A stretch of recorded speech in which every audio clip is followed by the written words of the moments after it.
Okay, Shem, we should start.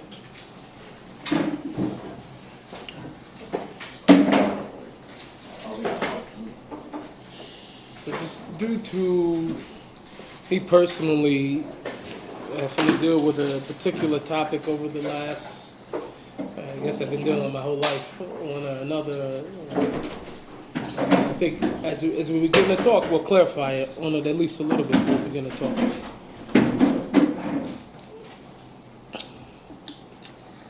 So, the Gemara tells us of the famous story of the four rabbis that entered into the Pardes.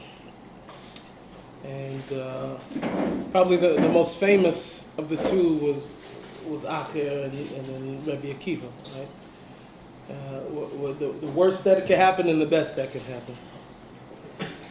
I was once in Manhattan Beach on Shabbos. I have a friend, Daniel Finkelman, shoots a lot of the videos. He had me and hosted me on Shabbos. And over there on Shabbos, the rabbi, he got up and he started to give his drash, and it was on this. And as I was listening to it, and obviously Rabbi Akiva, we know he entered with Shalom, he came out with Shalom. He entered with peace, he came out with peace. He was fine. Everybody else, one went crazy, one died, one became happy course. But Rabbi Akiva was fine, and the thing by me I found the most interesting was, and this was sort of, I want to say it was a Chiddush, but at least it's something that Hashem gave to me, was that, and I told the rabbi this after that, I said, you know what the difference between Rabbi Akiva was and the other three rabbis? The difference between Rabbi Akiva and the other three rabbis is that Rabbi Akiva was about tshuva. It was about tshuva. It doesn't make sense. Not only was he about tshuva, but we also know that he wasn't able to become the Nasi. The reason why he wasn't able to become the Nasi after Ramban Gamliel, why they skipped him, was because of his lineage, that he comes from Gerim, Rabbi Akiva. It's a very interesting thing, because you would think that with Rabbi Akiva, he should have been the last one. He should have ended up the worst. If we look at the stakes, right? He comes from the most distant place. But Rabbi Akiva was the one that came out fine. It's a very interesting thing if you think about it. So I told this to the rabbi, he gave me a big smile. And I started thinking about this, that a person, when he begins to realize the importance of his growth, and whether it's in his limud or whatever avoda that the person begins to take on, right? The ikar is that we come to know who Hashem is. And one of the things by knowing Hashem is that we have to always be prepared for the Chiddush. There's going to be a Chiddush, right? Even as much as we would want for everything to be flowing and running in one way, we have to be prepared for the Chiddush. So I've often said, I told this over before, that when Hashem was looking for a spokesperson to go and represent Klal Yisrael, who does he go and get? Moshe Rabbeinu. The guy that can't speak properly. He's got a speech problem. He's going to be the spokesman for Klal Yisrael. When Hashem wants to go to the house of Yishai, and he wants to go and he wants to anoint the king, he sends Shmuel Hanavi to go anoint the king, he's got 8 brothers, tall, big, handsome, qualified, but it ends up being David HaMelech, the little redhead shepherd boy in the back, that Yishai, according to Midrash, is not even sure if it's his kid or not. Right? This is Melech Yisrael. When Hashem wants to choose a nation, when he wants to choose a people, what does the Torah say? He said, I didn't choose you because you were greater than all the other nations. I chose you because you were the least of the people. By the time they entered into Eretz HaKodesh, by the time they went into Eretz Yisrael, they look around, there's giants. The land is fortified. These people are huge. Right?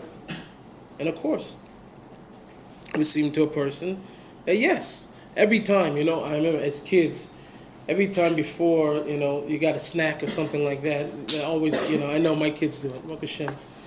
I have 5 kids, can I know? And watching them, I asked a friend one time, how do you know, when did you start feeling old, And he said, when my kids start talking to each other, you know what I mean? When they start able to start having conversations with themselves and whatever. But I know to my kids all the time, if you ever give one the option, you give them a treat for him because they always, see which one's bigger. And whichever one is bigger, they keep for themselves, and then they give to the, whatever. Or if you pour them something, the other one says, no, his is bigger than mine. Then they start measuring the cup and everything, It's ingrained in us from children that we choose the best. The Chiddush by Hashem, Hashem doesn't work like that. How great would the story be if it was Goliath that killed David HaMelech? What's the story? It doesn't make the book. It doesn't make the book. But if it's David HaMelech is able to take him out, and now we got a story. Now we got a story. So when a person realizes he wants to serve Hashem, he always has to be ready for the Chiddush. What's the Chiddush? And the reason why I think it's important, I think it's important for you, I think it's important for us, this is not a typical yeshiva. This is a room full of Chiddushim. And me included, room full of Chiddushim. All right? So the world has to be ready for us. Chiddushim. And even more so on a personal level. I was once visiting a school. I'm speaking in London. There's a yeshiva there. And this boy told me over there, and you'll see why I'm telling you this story. There was one of the boys, he came over to me after I spoke, and he said to me, Rav Nissim, Baruch Hashem, it was Gavaldi, what you just said. He said, but my issues are more personal. He said, I'm having a tough time making it to Shiur in the morning. I don't want to go even in the morning. And davening and everything else, and my learning, and it's just like, I don't have a desire at all, What do you advise? And it wasn't Ruach HaKodesh at all, but it was just Siyata D'Shmaya at the time. And I asked him immediately, I said, what are you listening to? What's in your iPod? And out of his mouth came Eminem, 50 Cent, He didn't say Mac Miller. Well, he said Eminem, 50 Cent, he's saying all this other... NWA, I don't know. Those were the two I remembered. So I told him afterwards, he told me this, I said the issue is that every day, all day long, you're filling yourself up with a message that's contradictory to Torah. It has nothing to do with Torah and Avodas Hashem. I understand that it's very enticing. I understand that you love that music. I come from that world, trust me. I've been there. I have a really close family friend that is like an uncle to me. He said, people have been places and done things. He says that I've been things and done places. So to tell you, I'm mamish come from this on. I understand the enticement, but in order for a person to be amongst the B'nai Aliyah, such messages won't help the person to grow. They'll be entertaining, but they won't help them to grow. So a couple of weeks ago, I had a beautiful Shabbos at my house with Zusha and Barry Weber. At least one half of Zusha's. Shlomo made it, Zach wasn't able to make it. And Matt Dub came in afterwards. Baruch Hashem. Benny Friedman was on his way, but he couldn't make it at the end. I talked to him after Shabbos, but we had it was a Geshmak Shabbos, and about 50 boys, 50 Bachim. It was amazing. And there was one of my friends, he stood up and he said something, and I thought he was going to embarrass me. And this is not my own praise, but it makes me think of a Torah that I heard. He stood up and he said that Hashem Yisbarach created rap only for Nissim to do what he's doing now. Only to give chizuk to the world and give chizuk to Klal Yisrael. This is the reason why. And I was thinking in my seats. I said, okay, whatever. I'm not so upset with what he said. And it made me think of something that the Kokvei Or, Avraham ben Rav Nachman, wrote a beautiful sefer, Kokvei Or. It's one of the hidden Breslov books that's not always on the front of display. I don't even know if you can get it in Manny's. Probably have to go to a Breslov store to get it. He wrote something amazing, almost 200 years ago, and he's talking about the air balloon, after the invention of the air balloon. And he said that soon we will see that people will be able to travel to wherever they need to be by the air. So before the airplane, right? And he says, furthermore, he goes on to say, about any invention that Hashem allows to be brought into the world, that the sole purpose of why Hashem allowed for it to be brought into the world is for the sake of Kedusha. For the sake of Kedusha and holiness, and only to give kavod to Hashem. He said, but there's a cloud. The cloud is that first the Klippa gets it. It goes to the Klippa first. It's a very interesting thing. When I started learning more about Yiddishkeit, and I was coming closer to Shem, but really I was growing, getting around with Rebbeim, I was always afraid of Hasidus. Why was I afraid of Hasidus? Because you have a Rebbe, and he's a central figure of a Hasidus, and people are enamored by the person. He, to some degree, sort of looks like he's some type of conduit to being closer to Hashem and all that. And I came from the world of Christianity. So to me, it looked very, very scary. It's an interesting thing as a person begins to grow and understands that even before Hashem wants to bring something, if we think about even just Hasidus in itself, before the Baal Shem, the Heilig Baal Shem, before he was able to be Misgali Hasidut into the world, he had so much opposition from other people. It was a Chiddush. And people couldn't understand. They could not understand what's with this new thing, this new way of service and a Rebbe, and people did not understand. It was a Chiddush. But we understand, and we look around and we see today that this has brought and added so much to Yiddishkeit. It's said the same. I was in the Shiur one time, the same as Kelos and Hillel, but the teachers of Hillel, Shemaria and Avtam, that even them and Kelos and Rabbi Akiva, what was the godless that they were able to bring to Yiddishkeit, because they came from the other world. They were able to bring something with them that was able to enhance Torah, enhance the Torah world, and change it for the rest of our lives. We've been changed behind these things. We have to be prepared for the Chiddush. And I thought about it myself, especially even after my friend said that. Recently, there's been a lot of talk about it, and my feelings towards kids listening to rap music, not only rap music, but my music and different things like that. That the ikr is, this is the ikr. The ikr is that a person has to watch himself. He needs to be careful. He needs to acquire the midah of zahirus, to be able to watch himself and to see what he's adding to his life and to his avoda in terms of him growing and becoming amongst the B'nai Elit, coming close to Hashem. He needs to figure out for himself what is necessary for him and what's not necessary for him. I travel the world. I maybe fly 2-3 times a month. That's how much I'm traveling. Chazdei Hashem. And it's not just to America. I've been to to Germany, Brazil, South Africa a few times. I've been places, you understand? And there hasn't been a place I've gone that I have not seen people that have come up to me telling me how much chizuk that my music gives them.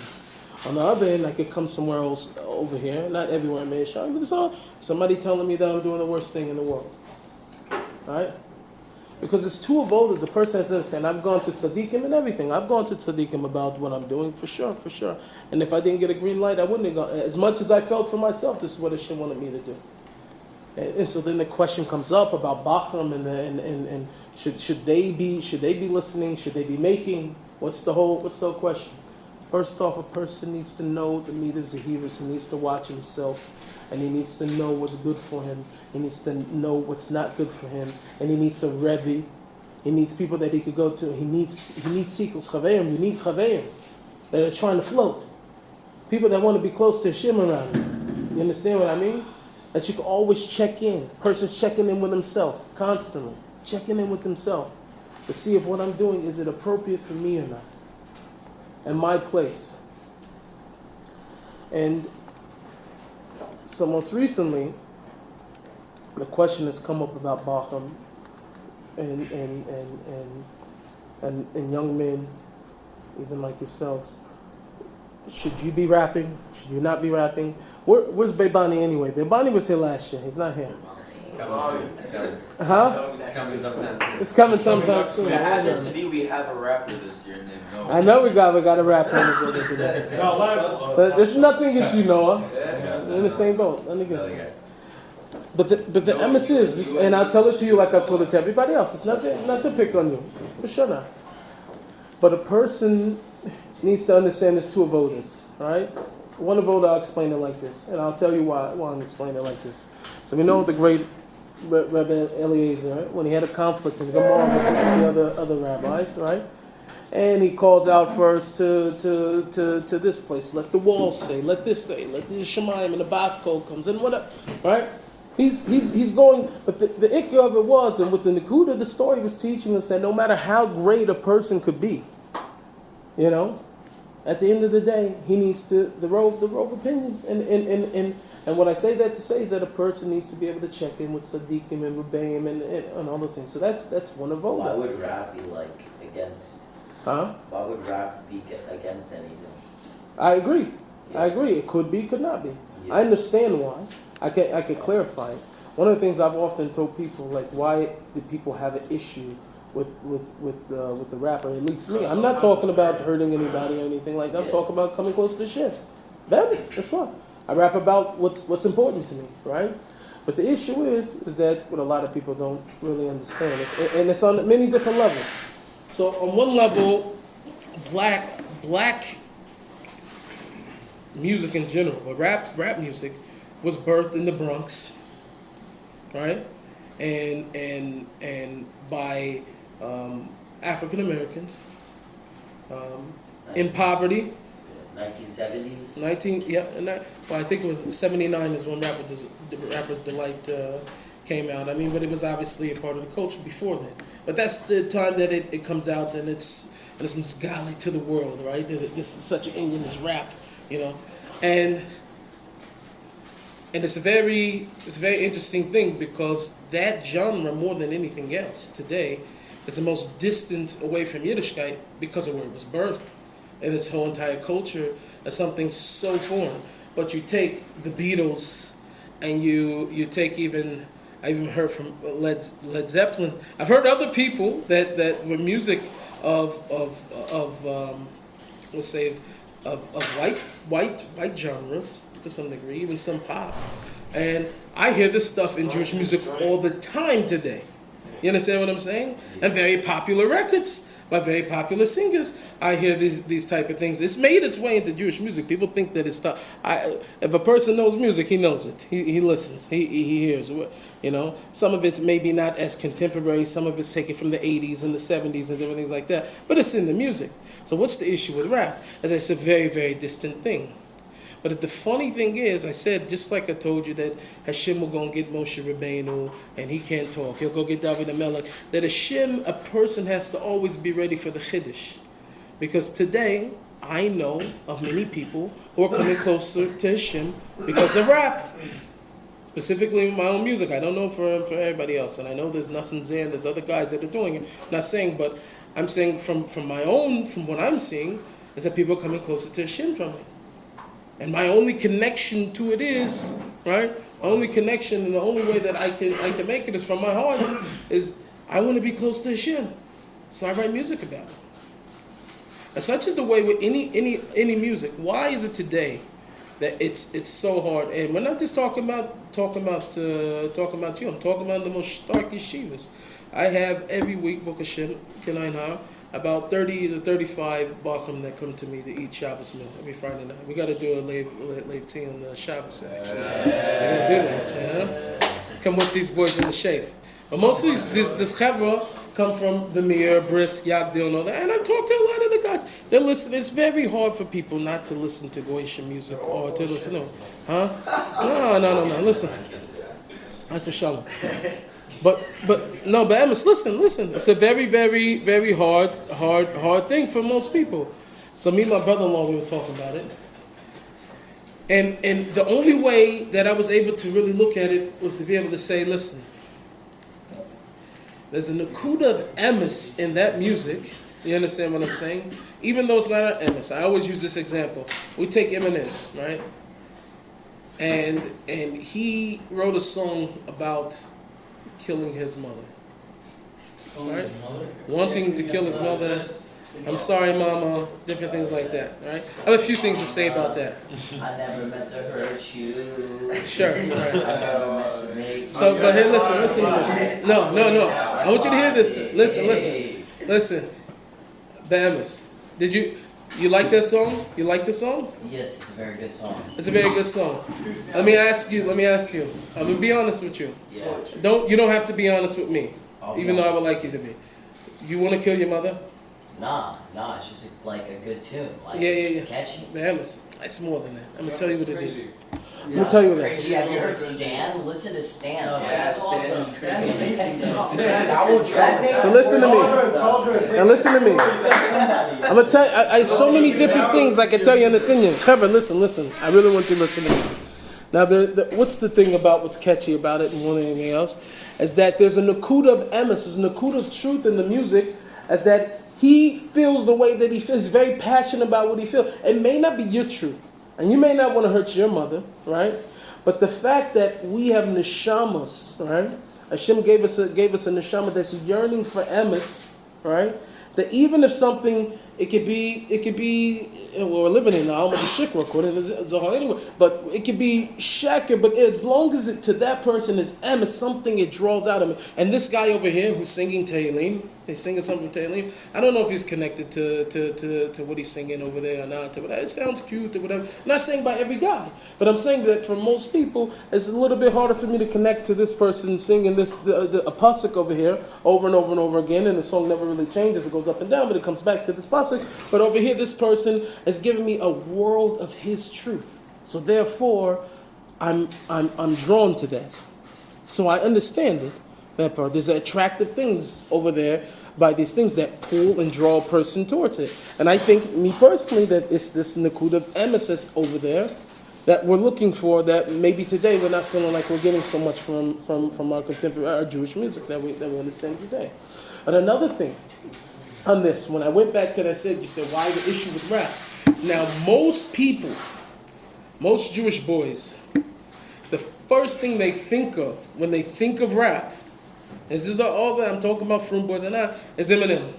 Oh, it's Eminem. And he said by him is 50. Eminem's the worst. Whatever. I'm not saying by everybody, but listen, I listen. Most of the time, when I've ever been asked about my past life, they ask me if I knew Eminem. Now, Eminem, in terms of his talent, of what I used to know, I haven't listened to him in several years, but from what I used to know, his talent is great. In terms of his it's gewaldic. He was great in what he did. Was he my favorite ever? No. You should listen. Right? To his But why is it even very known Jewish singers that don't make music that's even close to Eminem, I've talked to, loved Eminem. Well, even at one point in their life, it's a very interesting thing. What made Eminem feel so comfortable? He showed his emotions. No. I'll tell you what it is. You started out as a freestyle rapper. Started a freestyle rapper, right? Listen, you may agree or you may not agree with me, but I think the numbers prove it themselves. He was white. Sorry. He's a white wannabe. He was white. Look at shit. No, he was white. So listen, it doesn't take away from the fact that I think still that he was one of the greatest to ever touch a microphone back in that, and when I was listening to music. But it doesn't take away from that.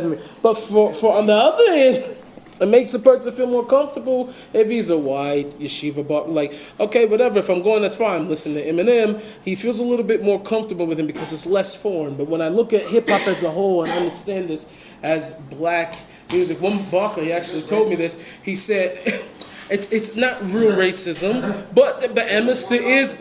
It's not racism. I'm not going to say everybody's a racist. There's a sense of prejudiceness right? That every person has when they meet a certain individual, different type of guy, and it doesn't matter about color either. Also, a guy, for me also, when I was when I used to live in Seattle, because I came from a certain background, and I came from anytime I would go into the gas station or whatever, and somebody would come up in an old Cutlass, a Regal, old school car, and he's boom, boom, boom, and his pants are hanging out his back, and he's coming into the store, whatever, and all that other stuff. My guard goes up. I'm from the hood.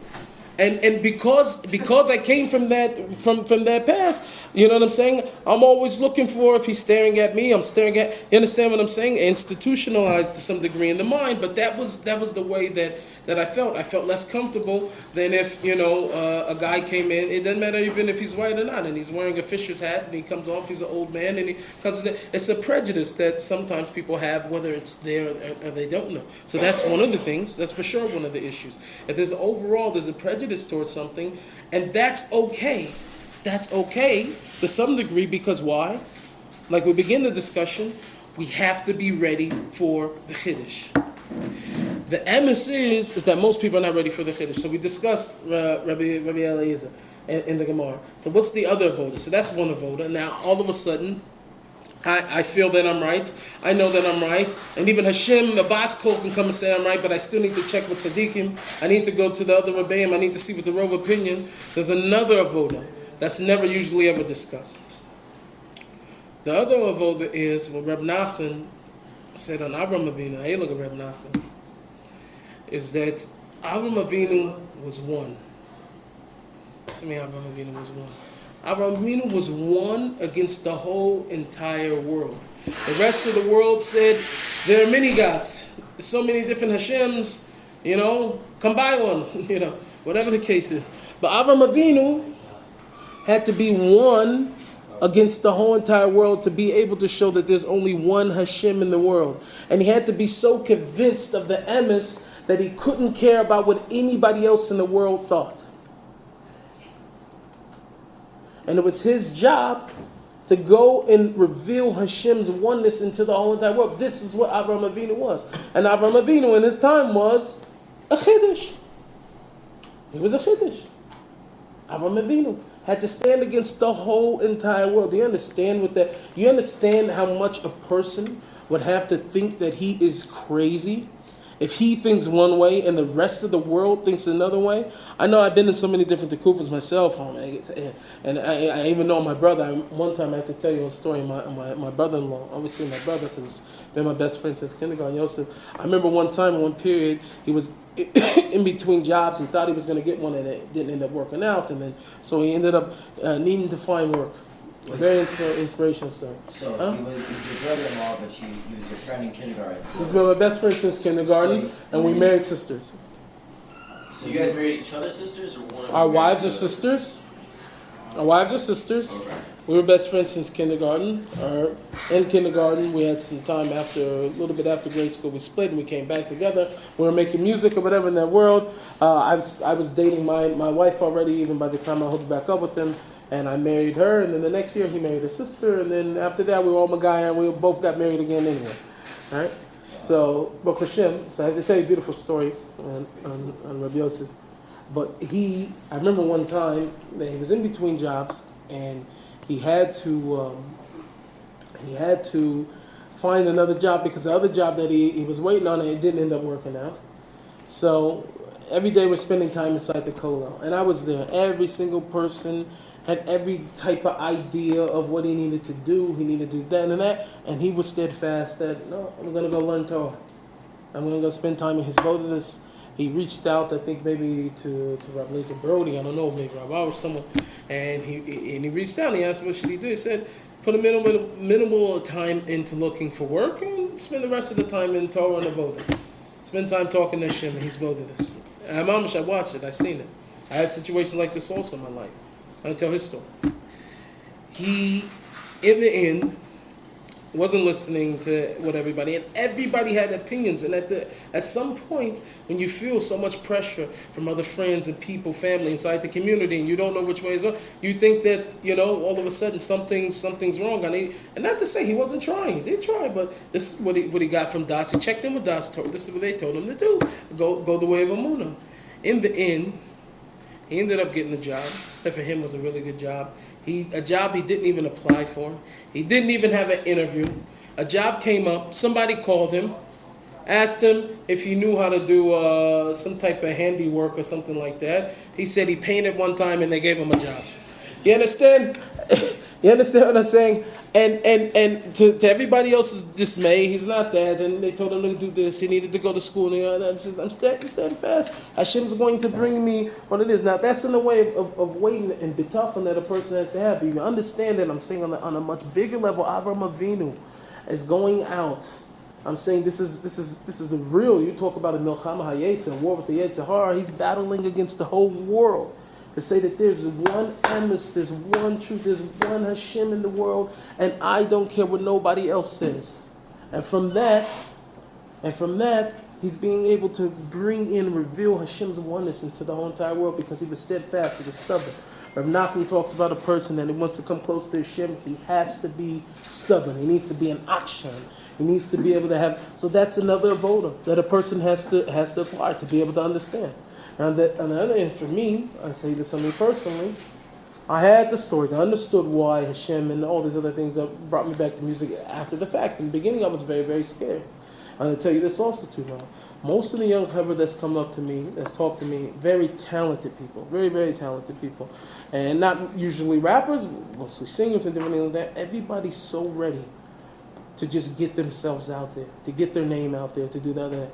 Hashem did not give us, there's not a talent, there's not a gift in the world that a person has, or that Hashem gave to a person for him to, just be famous. Like that, like in the end, Hashem gave a person, just be famous. Have you ever heard of Lil Yachty?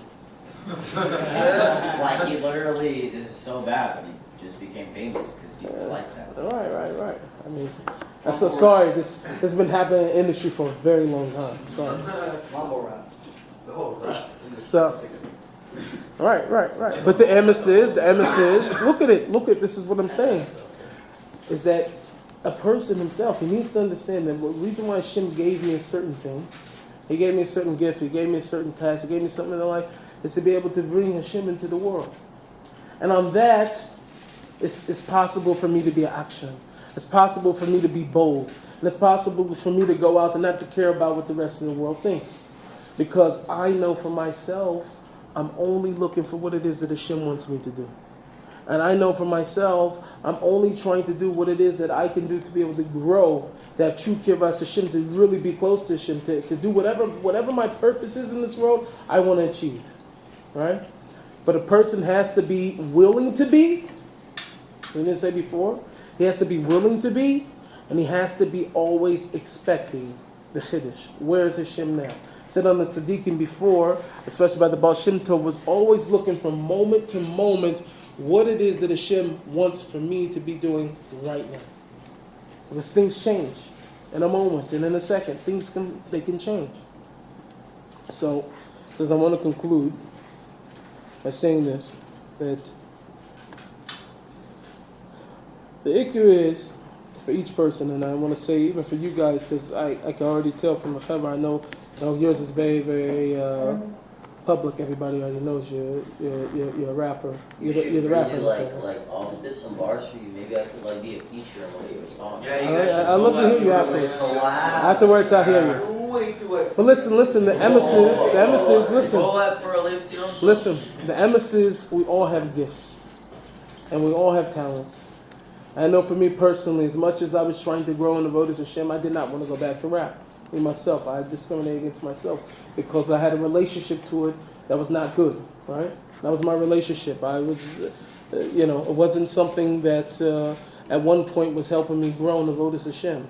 So after I took my time away from it, which I thought I was done, and by the time that it was presented to me from both Hashem himself and from everybody that was around me, and Rebbeim that I spoke to, it became something that I wasn't really able to grow at that time, as much as I was able to after I accepted it again. After I accepted what it was that Hashem wanted me to do in this world. And just like I heard one time Shiur, Rav Weinberger talked about is from the Keshet Shem Tov that when Avram Avinu went down into Mitzrayim, right, the ikar was for him to bring out the treasures that he had from Mitzrayim. This is it. So a person descends and he knows in a certain place he needs to be able to bring out the treasures from that place. So this is why I've always said for myself, I know that when I got back into doing what I'm doing today, it was only I was looking for what Hashem wanted me to do. I wasn't looking for YouTube hits, and I wasn't looking to be Hashem traveling and doing as much as I'm doing today. That wasn't what I was looking for. My anchor was that Hashem, I want to be obedient, and because I have this gift, let me use what I can to bring people closer to Hashem, and that's it. Now, a person that's lived whatever type of life, and because he's always listened to this type of music and whatever, and then you get inspired to do it, I can't say that that's the same thing for that person. You need to ask. And for me, I have yichus. My mother and my father were both rappers. They were both rappers. My mother was a rapper. They're the first, in fact, in Seattle. What was your mother's rap name? Angel Face or something like that. Something like that. But they're both rappers. I say, so whatever, I got it honest. Whatever, I could have been a janitor, but I don't think that's what Hashem wanted me to do. A family of rappers. So the emes though, I want you to understand this. The ikar is this, that a person needs to constantly be looking for what it is that Hashem wants for you to do. What your vote is. And it doesn't matter what the rest of the world. Obviously, I'm preaching to the choir a little bit because we're here by Lev Tzion, by a Halakha group. I'm telling you, you guys are very Halakha. I can see it already. But I want to tell you guys that you guys for yourself have to be able to see that. Listen, whatever, we're not learning in the mirror and all these other places. I want to tell you guys something. You guys have the ability to be a Chiddush, to be a big Chiddush.